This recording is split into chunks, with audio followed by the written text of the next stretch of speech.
बहन जी, लगता है रानी बिटिया मायके रहने आई है। हाँ बहन जी, काफी दिन हो गए थे इसलिए मैंने ही बुला लिया। थोड़े दिन मेरे साथ रह लेगी तो मुझे भी अच्छा लगेगा।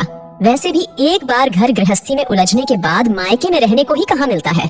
सुमन जी को रानी के मायके रहने का सही कारण छुपाना पड़ रहा था, क्योंकि सही बात बताने से बात मोहल्ले में आग की तरह फैल जाती और लोग जीना हराम कर देते। रानी अपने ससुराल में सासू माँ के ताने सुन सुनकर तंग आ चुकी थी और उनसे बहस करके घर छोड़कर मायके आकर बैठी थी। कई बार रानी को मनाने सुरेश आया करता, लेकिन रानी अपनी जिद में आकर ससुराल जाने से इनकार कर देती। ऐसे लगभग 5-6 महीने बीत गए। अब आस पास के लोग बातें करने लगे, सुमन जी रानी बिटिया तो बहुत लंबा ही रह गई, दामाद जी कहीं बाहर गए हैं क्या? इतने दिन बेटियों का मायके में रहना सही नहीं होता।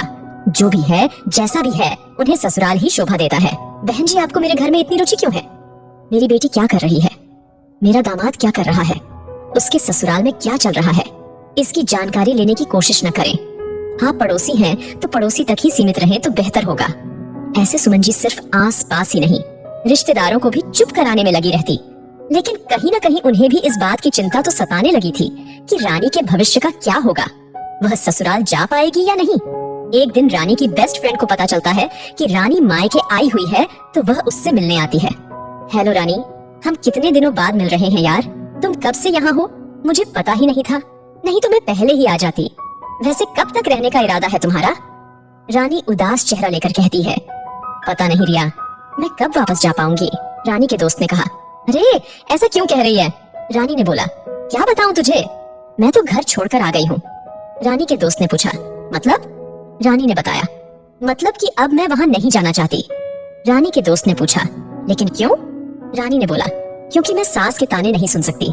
सुरेश तो ऑफिस चले जाते हैं, लेकिन मुझे दिन भर उनके साथ रहना पड़ता है। किचन में काम करते रहो तो बार बार बीच में आकर टोकती है। मन मुताबिक न करने से वह ताने मारती है। सुन सुनकर 1 साल में मैं थक चुकी थी। अब मुझसे बर्दाश्त नहीं हो रहा था, इसलिए मैं तो घर छोड़कर आ गई। रानी की दोस्त ने समझाया, क्या बात करती हो रानी, घर छोड़ना किसी समस्या का हल थोड़ी ना है, ऐसे तो समस्या और भी बढ़ती है। तुमको सुरेश का ध्यान नहीं आया, वह तुम्हारे बिना कैसे रहेगा? तुम्हारे में इतना भी धैर्य नहीं कि बातों को सुलझा कर चला जाए।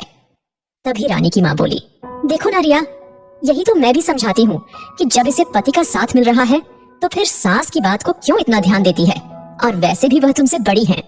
यदि किसी बात पर टोक दिया तो तुम्हारी भलाई के लिए ही कह रही है, ताकि तुम कुछ अच्छा सीख जाओ। क्या मैं तुम्हें नहीं टोकती?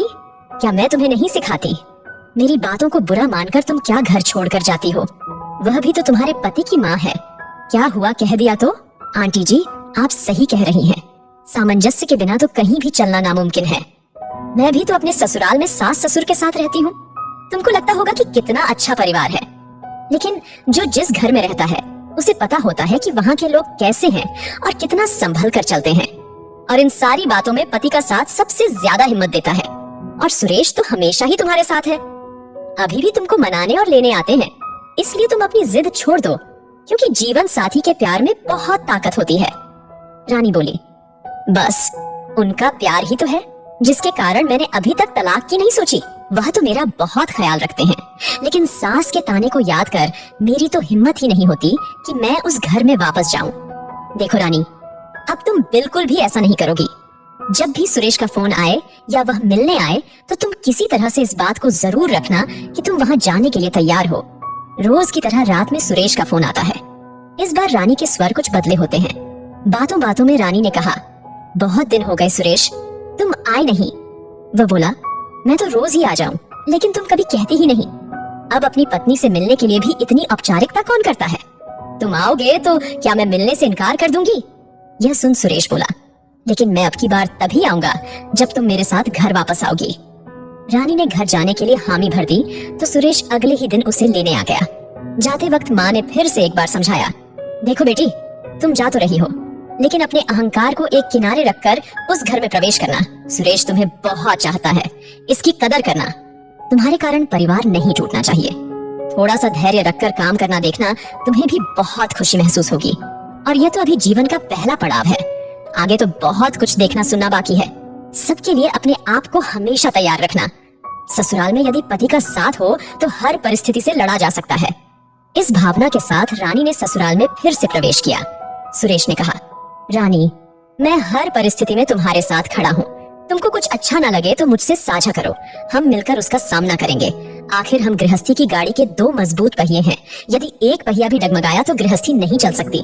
मैं उम्मीद करता हूँ कि तुम हमेशा ही मेरा साथ दोगी। कहते हुए सुरेश ने अपना हाथ आगे किया। हाँ सुरेश, तुम मेरी ताकत हो और हम मिलकर साथ चलेंगे। कहते हुए रानी ने अपना हाथ सुरेश के हाथ में रख दिया। दोस्तों, लड़की जब ससुराल जाती है तो जीवन साथी का प्यार ही उसकी ताकत बनता है। बाकी बातें यदि पक्ष में नहीं भी हैं, तो उन सबके साथ सामंजस्य करने की हिम्मत देता है। इसलिए जीवन साथी के साथ को महत्व देकर जीवन की गाड़ी को हंसी खुशी आगे बढ़ाना चाहिए। दोस्तों, आपको स्टोरी कैसी लगी कमेंट करके जरूर बताएं और इसी तरह की बेहतरीन वीडियो देखने के लिए हमारे पेज को जरूर फॉलो करें। धन्यवाद।